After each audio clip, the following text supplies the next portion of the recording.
Bueno, vamos a continuar la clase.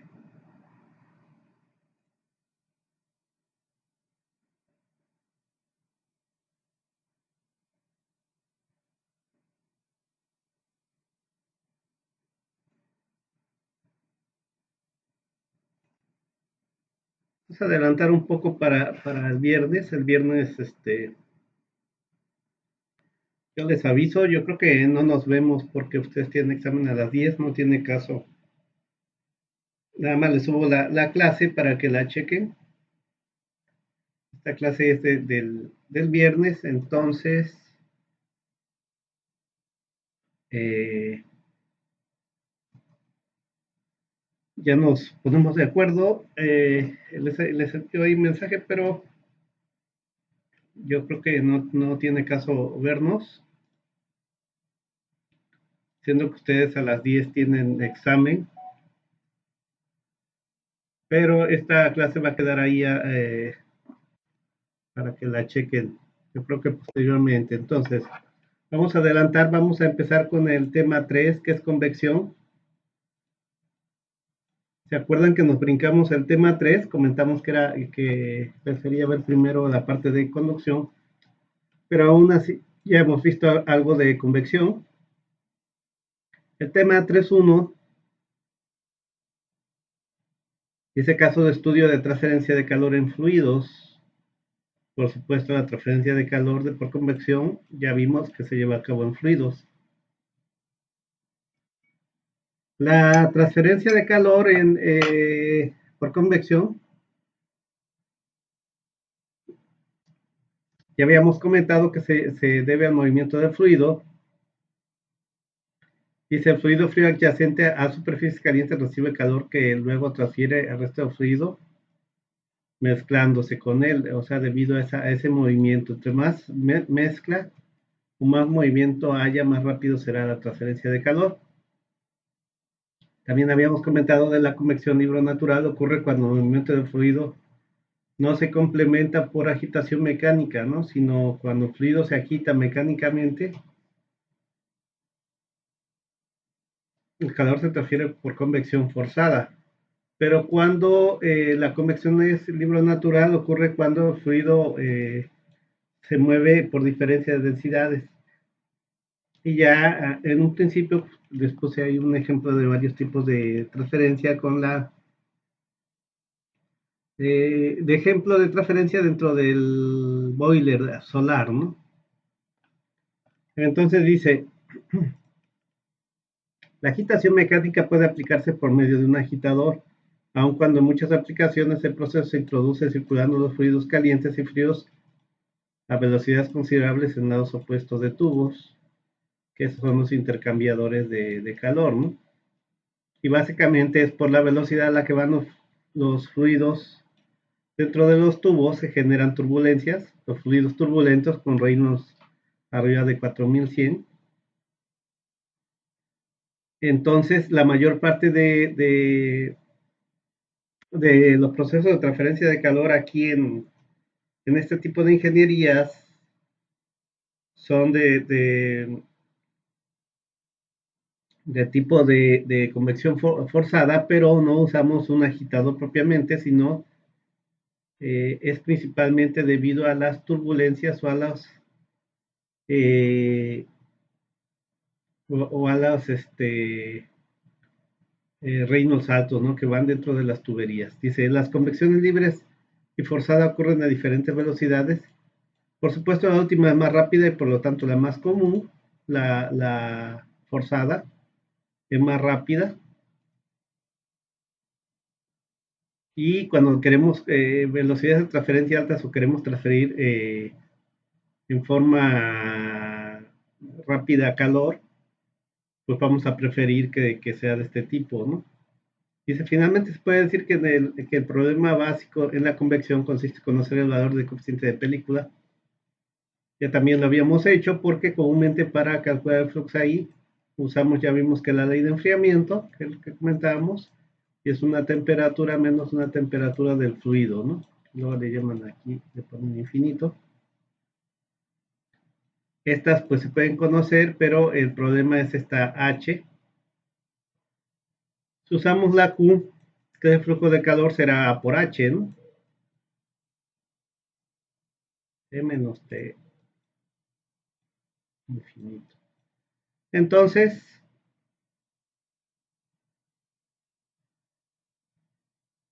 el principal problema es conocer este coeficiente de película, coeficiente convectivo, que ya lo hemos estado usando. De hecho, en el último problema de sistemas concentrados ya usamos una correlación para calcularlo y podemos decir que desde el punto de vista de ingeniería lo más práctico es usar las correlaciones y es lo que más se usa, ¿no?, en ingeniería para diseño. Esas correlaciones. Entonces, vamos a hablar un poquito de esos coeficientes, que en realidad es el problema de convección. Ojo, pues en el caso, por ejemplo, de un reactor de tipo tanque, si queremos aquí, estamos calentando, vamos a poner por aquí, pasamos un fluido, por ejemplo, vapor, en un recipiente, en un recipiente, y tenemos adentro el reactor. A través de estas paredes del reactor se va a transferir el calor de este vapor que va a estar pasando por acá. Y aquí, para que se mantenga más o menos una temperatura constante entre las mismas moléculas, vamos a requerir que haya transferencia de calor. Entonces, ahí se acostumbra a usar, sí, un agitador mecánico, ¿no? Es nada más como un ejemplo donde podemos utilizar un agitador o agitadores mecánicos que estén propelas, que estén dando vueltas, girando para agitar, ¿no? Entonces, en el caso de tuberías, como los cambiadores de calor, no usamos un agitador mecánico de ese tipo, sino por los números de Reynolds mejoramos esa transferencia de calor por convección. Y bueno, hablando propiamente de coeficientes de tipo de película tipo H, dice el flujo de calor, por ejemplo, de un tubo al aire del medio ambiente, dice, no se efectúa solamente por convección. En lugar de esto, el flujo se efectúa parcialmente por radiación y conducción. Existía una diferencia de temperatura entre la superficie del tubo y la temperatura promedio del aire, dice, puesto que la diferencia, puesto que la distancia de la superficie del tubo hasta la región del aire a temperatura promedio es indefinida o no se conoce, la resistencia no se puede calcular usando lo que usamos en conducción. ¿Se acuerdan? En conducción tenemos una pared, por ejemplo, y la resistencia va a depender de esta longitud, que llamamos L, L de A, por ejemplo, esta L. Entonces, en el caso de convección, si yo tengo un tubo y de aquí, de este tubo, hay una transferencia hacia el medio ambiente, yo no sé la distancia que hay desde aquí hasta el medio ambiente. Esta distancia no la conozco, por eso dice está indefinida. Hasta donde ya tengo una temperatura constante aquí, o como nos dice, eh, la temperatura del aire, bueno, por aquí vi la temperatura promedio, ¿no? Esta de acá no la conozco. Temperatura promedio, que sería la famosa que luego le ponen aquí de infinito. Ya cuando es una promedio, ya cuando aquí ya no cambia. ¿Qué distancia hay desde la pared del tubo que está enfriando, por ejemplo, hasta acá? No lo tengo definido como si tengo definido en una pared sólida, ¿no? Esa longitud. Entonces no podemos usar esa expresión esta expresión de resistencia. Esta de acá dice, usando la K para el aire, la conductividad del aire. Además, la conductividad del aire es pequeña y la transferencia en sí va a ser más bien por el choque entre las moléculas que va a haber en la turbulencia, ¿no? En esos remolinos, en ese movimiento del fluido, dice. Entonces dice, sino que la resistencia va a determinarse experimentalmente midiendo apropiadamente la temperatura de la superficie del tubo, la temperatura del aire y el calor transferido desde el tubo.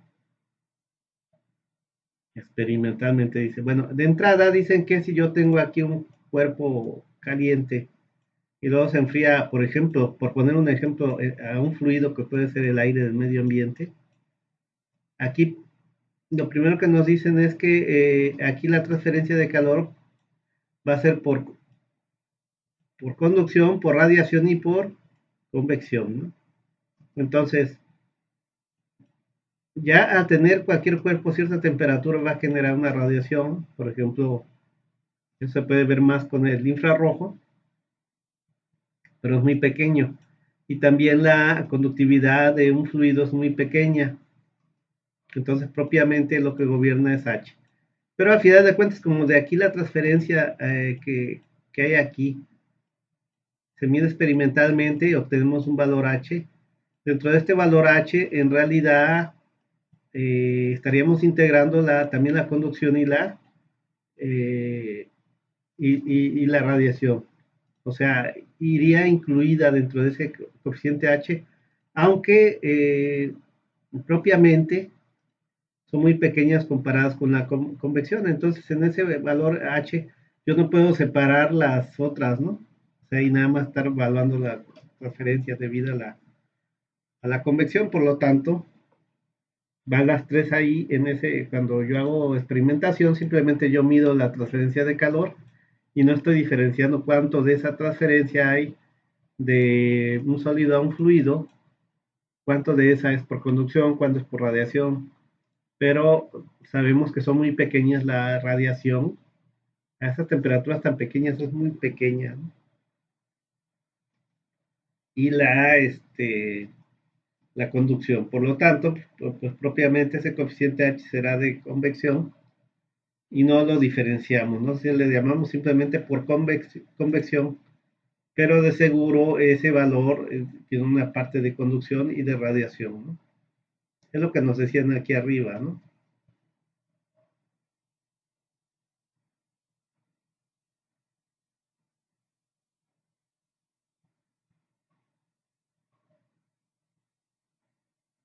Entonces, esto que nos dice aquí no se efectúa solamente por convección. En lugar de esto, el flujo se efectúa parcialmente por radiación y conducción también. Ok, pero no vamos a meter tanto en estos problemas de ver cuántos por conducción y radiación. Simplemente nosotros tenemos, cuando es en un fluido llamamos convección, tenemos un coeficiente H que le llamamos por convección. Y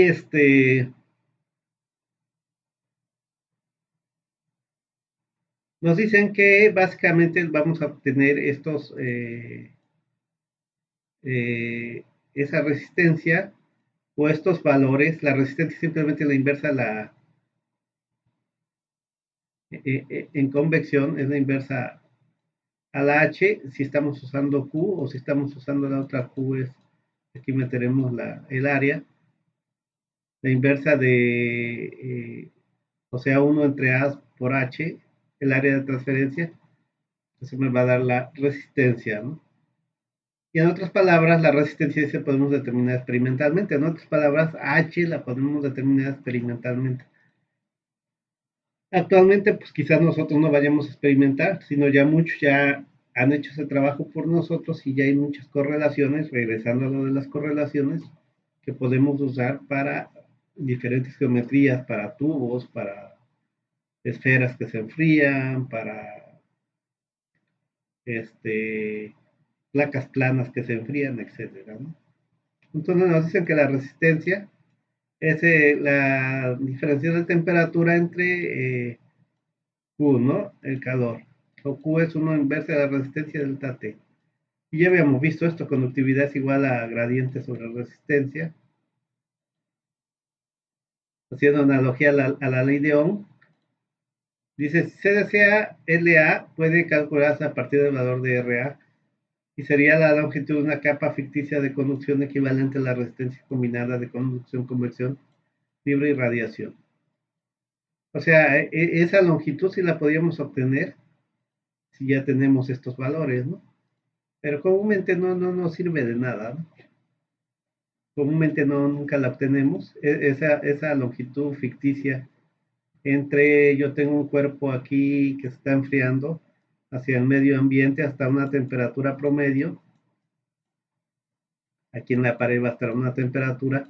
Y esta longitud de acá, como nos dice, yo la podría yo definir o a calcular a partir de esas expresiones, pero no es común estarla calculando. Yo lo que quiero desde un punto de vista práctico o ingeniería es calcular otras cosas, como por ejemplo, cuánto calor se está transfiriendo. Dice, se evalúa la rapidez de transferencia de calor por convección en la frontera entre un sólido y un fluido por la ecuación de enfriamiento de Newton, que ya vimos. Ya comentamos que cuando esta es mayúscula, que es un flujo de calor que tiene dimensiones de energía en tiempo, aquí hay que aplicar el área, y el cociente convectivo, la temperatura y la temperatura del fluido, ¿no? Y cuando tenemos el flux, simplemente es la diferencia de HT menos T infinito. Entonces dice, la ecuación anterior utiliza una definición de la unidad de conductancia térmica. Promedio, dice. La ecuación anterior utiliza una definición de la unidad de conductancia térmica promedio a la convección H. El coeficiente de transferencia de calor por convección es realmente una función complicada del flujo, del fluido, de las propiedades térmicas y del medio y de la geometría del sistema. Entonces, primero acá, unidad de conductancia. Conductancia aquí básicamente tenemos que es esto a flujo es igual a conductancia por un gradiente, ¿no? Y la inversa de esta es la resistencia, 1 sobre A por H, ya lo habíamos comentado. La inversa de la conductancia es la resistencia, aquí la conductancia de A por H. Ahora lo que me dicen que ese coeficiente H de convección es función complicada del flujo del fluido, de las propiedades térmicas del medio y de la geometría del sistema. O sea que va a depender de las propiedades térmicas, las temperaturas del medio, de lo que estemos trabajando. Del flujo tendrá que ver ahí el Reynolds, por ejemplo, cómo están llevando a cabo las turbulencias ahí. Y de la geometría también va a depender de si ese fluido en el cual se está transfiriendo calor está pasando a través, por ejemplo, de una placa como esta, que se está enfriando, hay un flujo hacia allá, de una esfera que se está enfriando, se está calentando, o de un tubo, ¿no? De un tubo que quizás está transfiriendo calor, dentro del tubo haya un fluido caliente y le transfiera calor al medio ambiente, se esté enfriando, o que tenga otro tubo aquí, que son los cambiadores más básicos que tenemos de doble tubo. Yo tengo un tubo en el cual puede ir un fluido caliente y se enfría a través de un fluido frío, ¿no? Que puede ser agua para enfriar o la otra es que yo quiera calentar este fluido y esto enfriarlo, y de alguna manera a través de las paredes del tubo voy a transferir calor de fluido caliente a fluido frío, ¿no? Eso es el principio o los principios de los cambiadores de calor. Entonces, por ejemplo, también si son tubos, pero son un banco de tubos, va a depender, ¿no? Si son banco y, por ejemplo, pasa un flujo de aire, por ejemplo, estos se pueden usar en calefacción, o tanto en calefacción como en, ¿cómo le llamamos? Cuando enfriamos, aquí no usamos tanto calefacción como en países europeos que hace frío.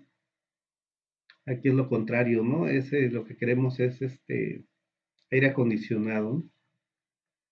Y va a ser diferente si pasa a través así perpendicularmente de los tubos a que pase paralelamente a los tubos ese flujo de aire, ¿no? Habrá que usar correlaciones diferentes. Entonces, vamos a rápidamente a ver tres temas.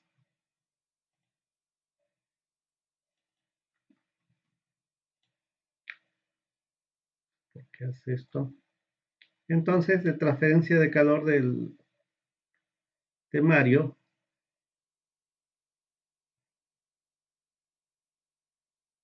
estamos aquí en el tema 2. Acuérdense, vimos ya el tema 1, el tema 2, este 3 nos lo brincamos, vimos el tema 4, el tema 5, y ahora estamos en el tema 3. Y después ya nos vamos a meter más en las correlaciones, en el tema 6. Posteriormente ya entraremos a la parte de intercambiadores, pero como ya habíamos comentado, esta parte de convección ya vimos varias cosas,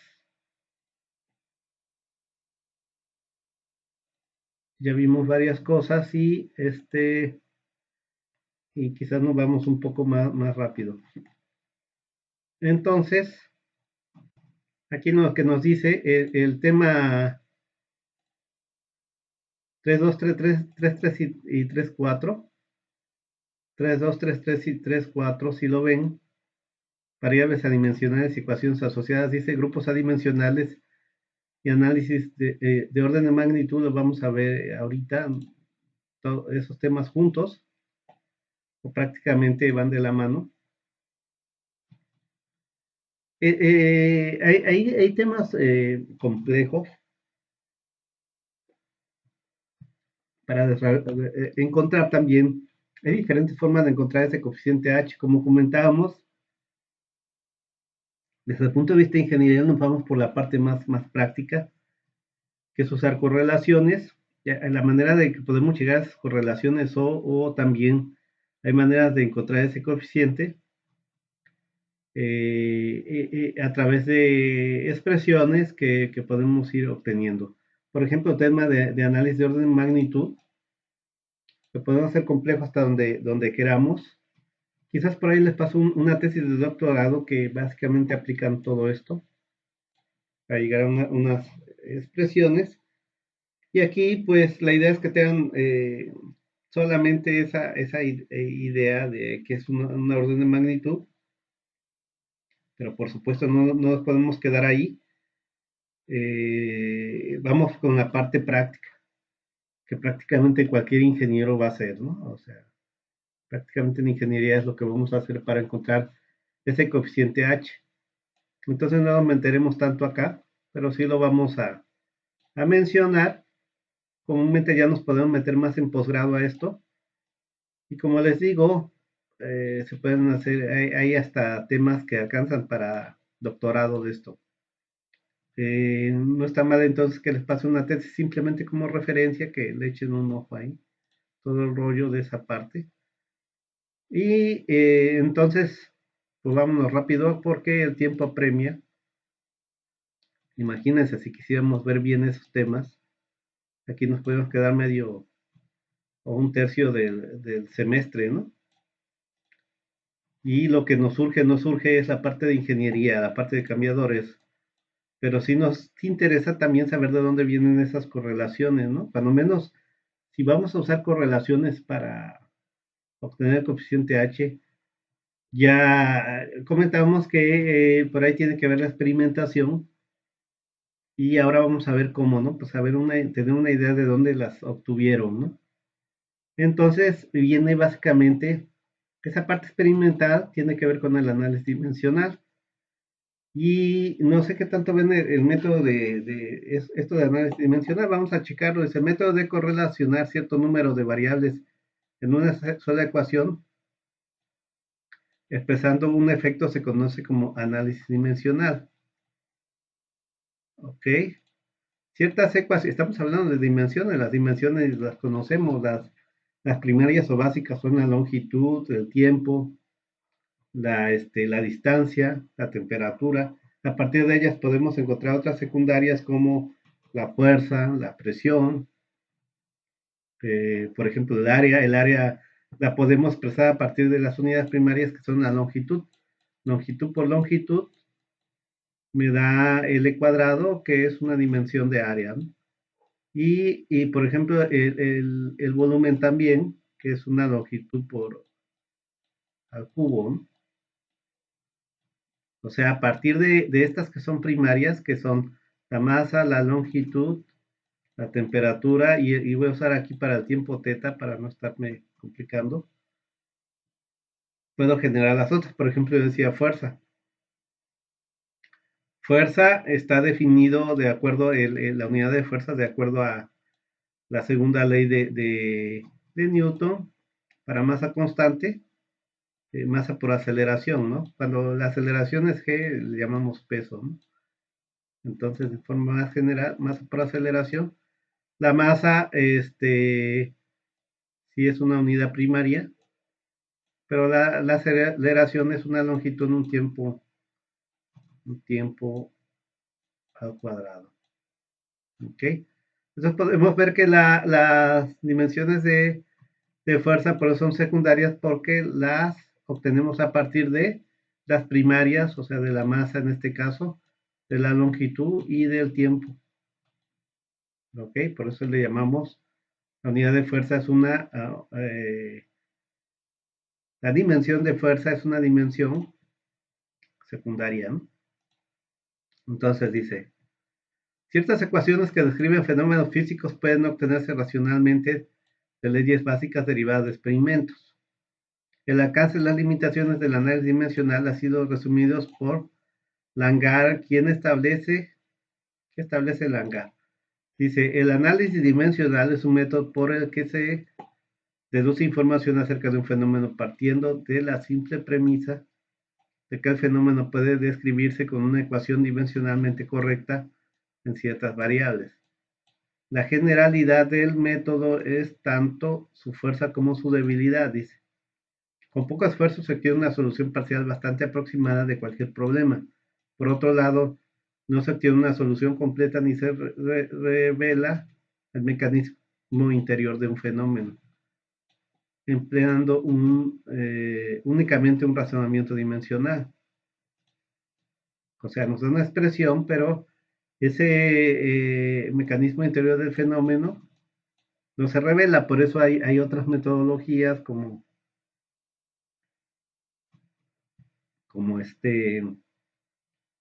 el análisis de la capa límite,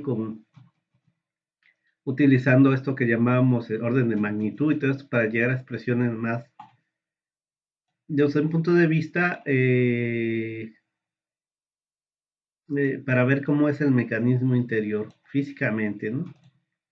Dice, el análisis dimensional define otros métodos, difiere de otros métodos, perdón, de solución, en el hecho de que no proporciona ecuaciones que puedan resolverse. Sin embargo, combina las variables en grupos adimensionales como tales como el número de Nusselt, que facilitan la interpretación y entienden el dominio de aplicación de los datos experimentales, dice. ¿Ok? Entonces dice, no nos proporciona ecuaciones. El análisis dimensional no nos proporciona ecuaciones, pero sí obtenemos ecuaciones a partir ya no del análisis dimensional, sino de la experimentación. ¿Ok? Por aquí nos dice,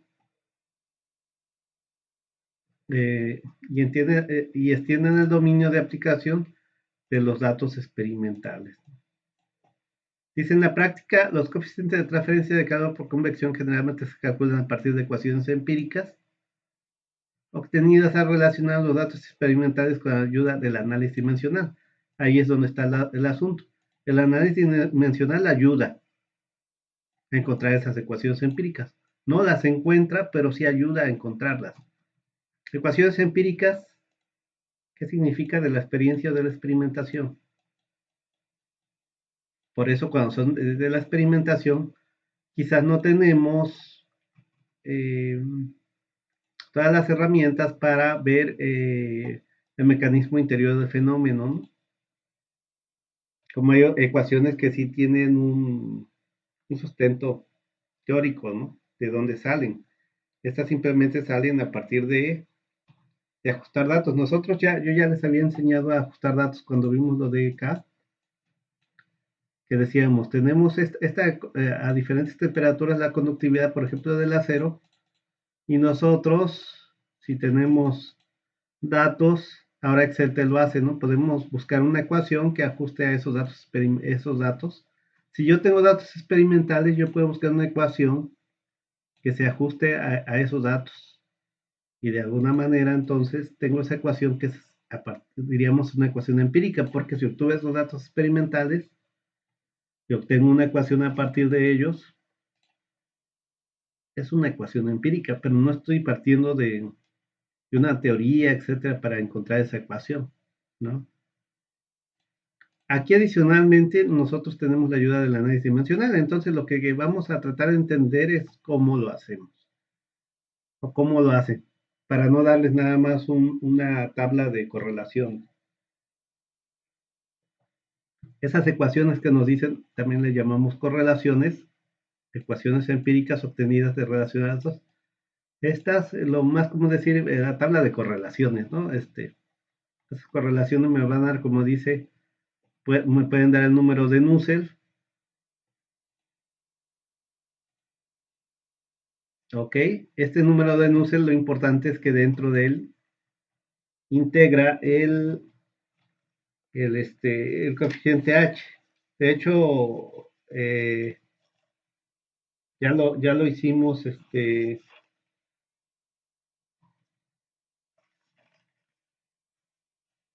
en el problema hicimos que les dije que yo apliqué de examen de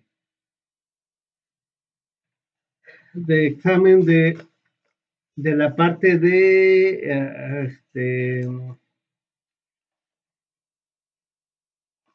sistemas concentrados. Ya ven que hicimos el problema del cilindrito, del cilindro, que checamos que era un sistema concentrado, y ahí calculamos el coeficiente H a partir del número de Nusselt, a partir de la correlación de Hilbert, ¿se acuerdan? Que era Nusselt igual a C por Reynolds a la M, Prandtl a la 1/3. Entonces, ahí ya tenemos una idea de lo que vamos a hacer, de sencillo, ¿no? Ir a buscar la correlación correcta. Puede haber varias correlaciones, a veces podemos usar una u otra y van a diferir un poco, pero en forma general nos van a servir. Siempre y cuando respetemos o sepamos exactamente qué correlación me conviene, ¿no? O qué debo de usar. Comúnmente, básicamente nada más hay que ver muchas veces que qué número de Reynolds y de Prandtl en qué intervalo, y si cumple ese intervalo de aplicación lo usamos. Hay ciertas correlaciones que sí nos pueden decir, esta es más útil cuando trabajas hidrocarburos, etcétera, ¿no? Sobre todo en tuberías. Bueno, aquí dice analogías entre transferencia de masa a momento y calor. No estamos hablando de analogías como tal, sino analogías desde un punto de vista de que hay eh, ciertas variables o ciertos grupos que se parecen, que se usan de manera muy similar, ¿no? Por ejemplo, estamos acostumbrados mucho en transferencia de masa a usar la difusividad, y nada más le decimos difusividad, ¿no? La difusividad, y ya la trabajamos como esta de media rara, D de A en B, ¿no? ¿Cómo se anda mezclando A y B? Se andan ahí difundiendo A y B, o B en A. O sea, no importa aquí si es A en B o B en A. Y le llamamos comúnmente difusividad, pero se nos olvida que hay también difusividad de momentum, difusividad térmica, o sea, de momentum para transferencia de momentum, térmica para transferencia de calor, y la que comúnmente además le llamamos difusividad es una difusividad de masa, para transferencia de masa. Lo que pasa es que comúnmente se usa más la difusividad de masa, de hecho va directamente para calcular el flux, se aplica directamente, ¿no? En la expresión de la ley de Fitt, va directamente difusividad de AB, de ese concentración, si esta es de A, concentración de A en una dirección, por ejemplo Z. Y aquí las están un poquito más escondidas, pero ya vimos que está por ahí, aparecen mis balancitos que hice por ahí, aparece esta difusividad térmica, ¿no? Entonces, existen las tres y todas tienen las mismas dimensiones, longitud al cuadrado sobre tiempo. O sea, lo pueden tener, esta L puede ser centímetros, puede ser centímetros cuadrados por segundo, o pie cuadrado por hora, o en el sistema internacional metro cuadrado por segundo, etcétera. Esto de aquí es esta B alargada, no es otra cosa más que la viscosidad, viscosidad cinemática, y esta es la viscosidad dinámica. Entonces, simplemente la viscosidad cinemática, que también la llamamos difusividad de momentum, es la viscosidad dinámica, o también creo se llama absoluta, entre la densidad. La difusividad térmica, comúnmente la relación de la conductividad, la densidad y la capacidad calorífica Cp. Y la difusividad de masa simplemente la tenemos así como difusividad de AMB. Hay muchas correlaciones, de seguro ya las vieron para calcular esta difusividad, ¿no? La de Wilkie-Lee, Wilkie-Chan, depende pues, para líquidos, para gases, etcétera. La de Gilliland, la de, no sé, ahorita no me acuerdo cuál es más. Entonces, yo puedo jugar un poquito, pues no me jugar con las relaciones. Si yo hago una relación, relaciones son otra cosa más que divisiones, como está acá.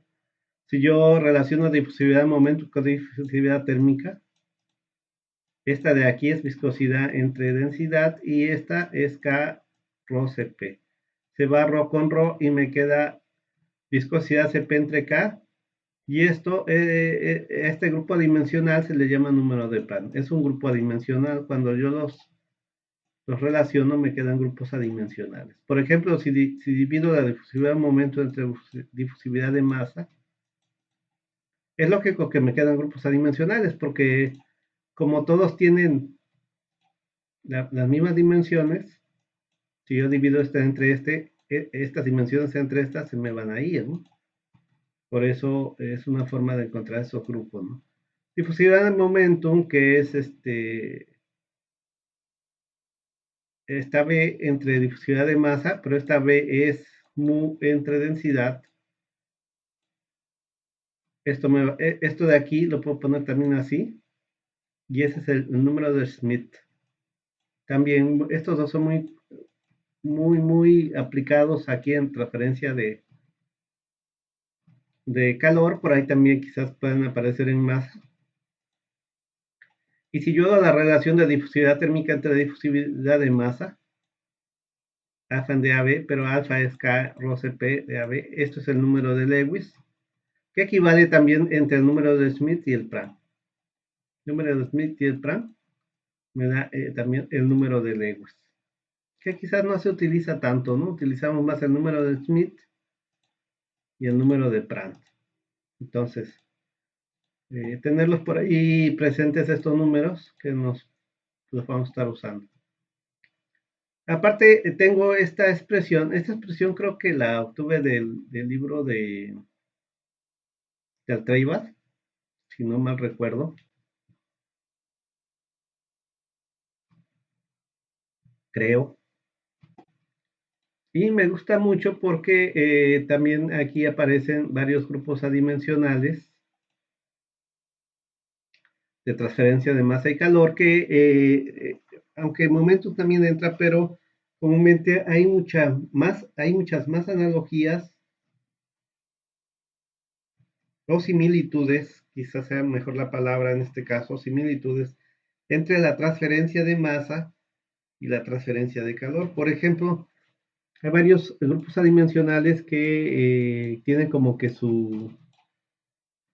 como equivalente, o lo que se usa más o menos equivalente o parecido, tanto en transferencia de masa como transferencia de calor.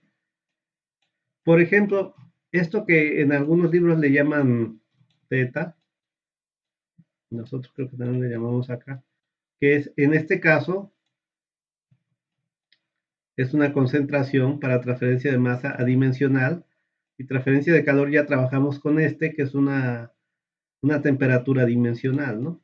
Entonces podemos usar una concentración adimensional de este tipo.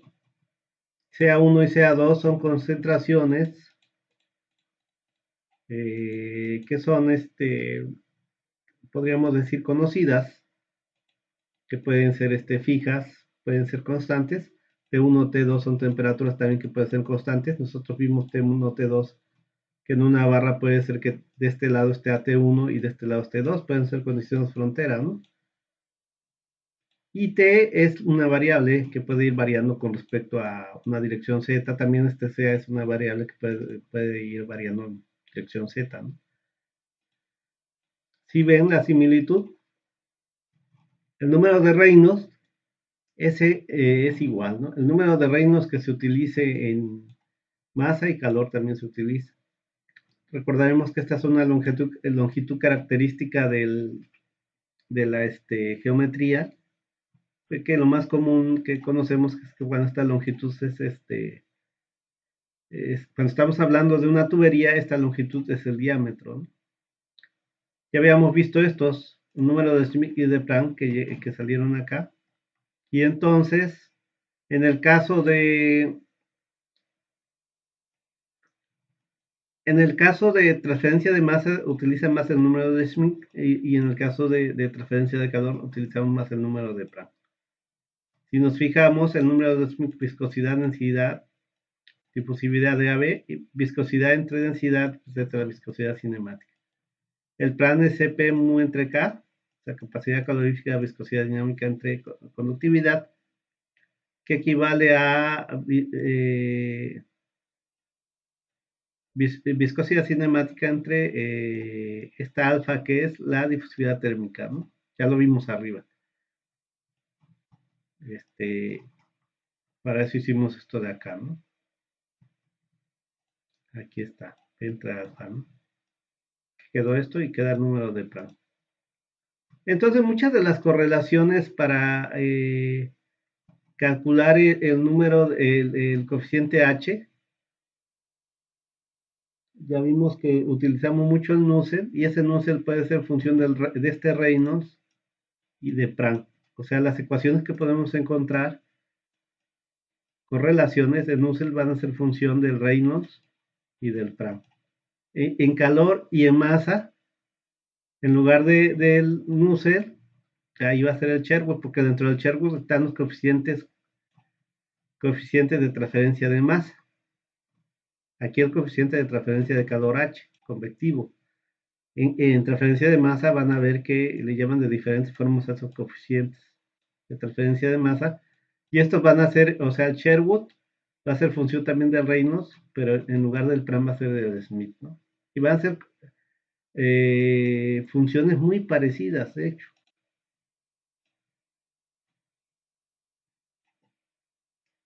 Es donde viene la similitud. Entonces, por supuesto, todo este rollo de que el número de Sherwood aquí equivale a diferentes cosas, esto va variando.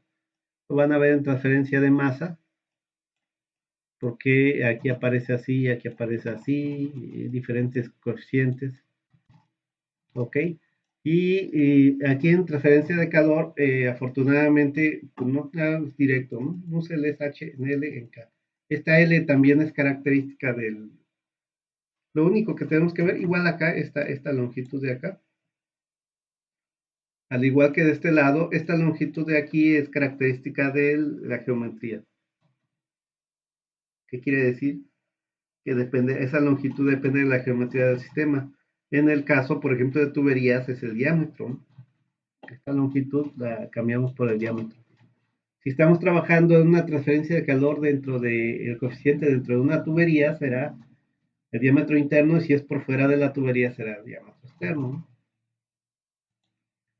Luego viene como número 5 el número de Grashof, que también, si se fijan, se llama igual, tanto para masa como de calor, pero son ecuaciones diferentes, porque este es un Grashof difusivo y este es un Grashof de calor, heat, la H. Y ven que aquí GL al cubo es muy parecido, pero aquí hay un valor que le llaman beta, aquí un valor de delta de densidad, densidad en número cuadrado, densidad en número cuadrado también acá.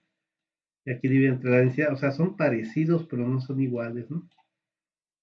Estos números intervienen más en transferencia de masa, perdón, transferencia de calor, convectiva, pero de convección natural. Bueno, en este caso, el difusivo es transferencia de masa convectiva natural también. O a valores bajos, ¿no? Esta es, aquí nosotros estamos transferencia de calor, es para una transferencia de calor de convección natural, ¿no? Se utiliza el Grasshot. Nosotros ya vimos que no trabajamos tanto con transferencia de calor de convección natural, pero dado caso, podríamos utilizarlo. Aquí utilizamos un delta de densidad y aquí un delta de temperatura, ¿no? Un gradiente de temperatura, aquí un gradiente de densidad. Este, como número de 6, el número de Peclet, también hay un Peclet para difusión y un Peclet para calor.